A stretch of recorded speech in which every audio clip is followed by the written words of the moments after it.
திருடர்களின் காழ்ப்புணர்வு, காழ்ப்புணர்ச்சியின் வெளிப்பாடு தான் இது. தமிழகத்தில் வந்து சீமானை தவிர்த்து எதுவுமே இங்கே கிடையாது.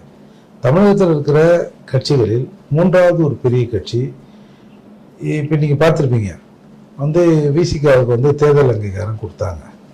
இன்னைக்கு எதுவுமே பேசுறதுக்கு எதுவுமே இல்லைன்னு ஒன்று தேர்தல் அங்கீகாரம் கொடுத்துட்டாங்கன்னு ஊர் முழுக்க சுற்றின்னு வராங்க. விசிகாவின் ஓட்டு சதவீதம் என்ன? 1% கீழே தான். சீமான் ஓட்டு சதவீதம் என்ன?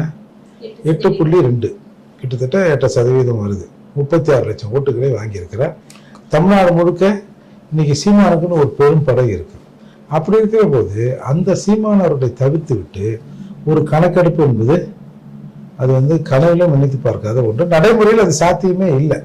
அதால இவங்க தன்னுடைய வளர்ப்பு குழந்தையான விஜயை முன்னிலைப்படுத்த வேண்டும் என்று திமுக செய்த சதிதான் இந்த கருத்து கணிப்பு.